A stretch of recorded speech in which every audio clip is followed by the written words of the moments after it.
الحمدللہ وحدہ والصلاة والسلام علی من لا نبی بعدہ اما بعد۔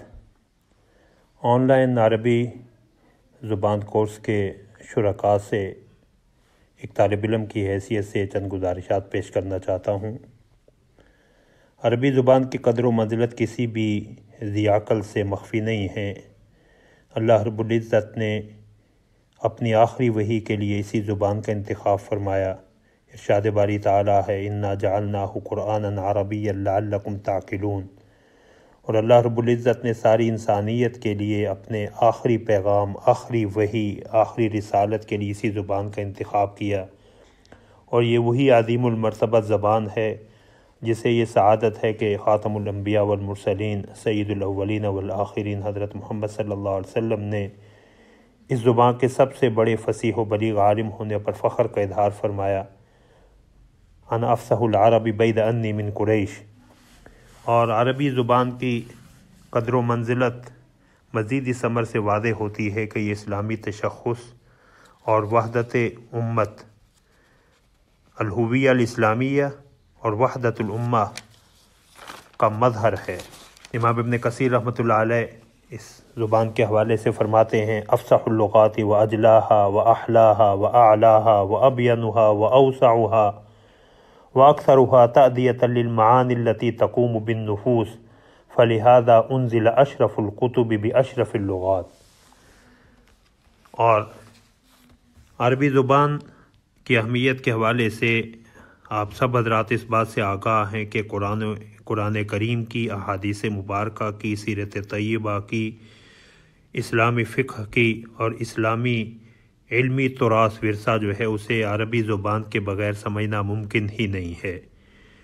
امام شافعی رحمۃ اللہ علیہ کا ایک عجیب جملہ نظر سے گزرا کہ اصحاب العربیۃ جن الانس یبصرون ما لم یبصر غیرہم، کہ عربی زبان جانے والے یہ انسانوں کے جنات ہیں کہ یہ وہ چیزیں دیکھ لیتے ہیں، ان چیزوں کو سمجھ لیتے ہیں جسے دوسرے افراد نہیں سمجھ سکتے، نہیں دیکھ سکتے۔ اور عربی زبان کسی اہمیت کی بنا پہ حضرت عمر رضی اللہ تعالیٰ عنہ کا فرمان ہے تعلموا العربیۃ فإنہا من دینکم، کہ عربی زبان کو سیکھو، یہ تمہارے دین کا حصہ۔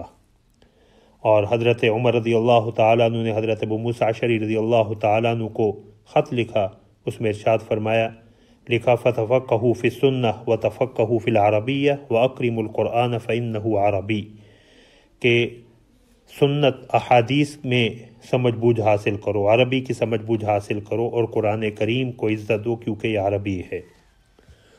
امام ابن تیمیہ رحمۃ اللہ علیہ فرماتے ہیں کہ عربی زبان کو جاننا یہ دین کا حصہ بھی ہے اور شعائر دین کے قائم کرنے کا ذریعہ بھی۔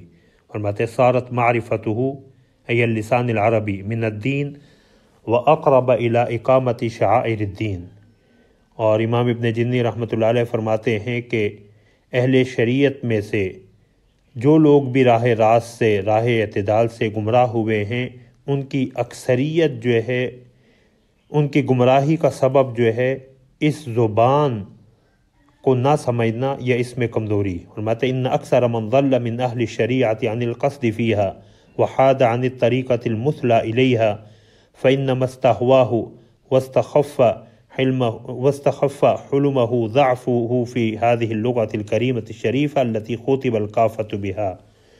اور امام ابن تیمیہ رحمۃ اللہ علیہ اس زبان کی اہمیت کے حوالے سے فرماتے کہ عربی زبان کو سیکھنا، اسے جاننا، یہ انسان کے عقلی پختگی، انسان کے اخلاق اور دین پہ گہرے اثرات چھوڑتے ہیں۔ فرمایا اعلم ان اعتیاد اللغة يؤثر في العقل والخلق والدين تأثيرا قويا بينا ويؤثر أيضا في مشابهة صدر هذه الأمة من الصحابة والتابعين، کہ عربی زبان سیکھ کے ہم اس امت کے ابتدائی طبقہ حضرات صحابہ اور تابعین کی مشابہت بھی اختیار کرتے ہیں۔ ومشابهتهم تزيد العقل والدين والخلق، اور حضرات صحابہ اور تابعین کی مشابہت اختیار کرنا ہی عقل، دین اور اخلاق کی پختگی کا باعث ہے۔ اس لیے امام ابن تیمیہ رحمۃ اللہ علیہ فرماتے ہیں کہ عربی زبان سیکھنا سکھانا فرض کفایہ، معلوم ان تعلم العربیۃ و تعلیم العربیۃ فرض علی الکفایہ۔ اور دوسرے کو فرماتے ہیں کہ فإن نفس اللغة العربية من الدين ومعرفتها فرض واجب فإن فهم الكتاب والسنة فرض ولا يفهم إلا بفهم اللغة العربية وما لا يتم الواجب إلا به فهو واجب ثم منها ما هو واجب على الأعيان ومنها ما هو واجب على الكفاية کہ عربی زبان دین کا حصہ ہے اور اس کا سیکھنا جاننا فرض و واجب ہے۔ قرآن و سنت کو سمجھنا، کتاب و سنت کو سمجھنا فرض ہے، اور اسے قرآن کریم کو، احادیث کو بغیر عربی کے سمجھا نہیں جا سکتا، اور جس چیز کے بغیر کسی واجب اور فرض کی ادائیگی ممکن نہ ہو سکے وہ چیز بھی واجب اور فرض ہو جاتی۔ اور عربی زبان اس امت کی عزت، اس کے مقام و مرتبہ کا اہم ذریعہ اور مظہر بھی ہے۔ مصطفیٰ صادق رافعی فرماتے ہیں ما ذلت لغت شعب الا ذل ولن حطت الا کان امرہ فی ذہاب و ادبار، کہ جب بھی کسی قوم کی زبان ذلت اختیار کرتی ہے، کمزور پڑتی ہے، تو وہ قوم بھی ذلیل و خوار ہوتی، اور جب بھی کسی قوم کی زبان جو ہے وہ انحطاط اور زوال اختیار کرتی ہے تو وہ قوم بھی ذلت اور پسماندگی میں مبتلا ہو جاتی۔ آپ حضرات اس اعتبار سے خوش نصیب ہیں کہ آپ نے عربی زبان سیکھنے کا عزم کیا ہے۔ اللہ رب العزت آپ کو آپ کے اس نیک ارادے میں پختگی نصیب فرمائیں، استقامت نصیب فرمائیں۔ اللہ رب العزت ہم سب کو اخلاص نیت اور اخلاص عمل کی توفیق عطا فرمائیں۔ اللہ رب العزت آپ کو دین دنیا کی کامیابیاں نصیب فرمائیں۔ وآخر دعوانا الحمد للہ رب العالمین۔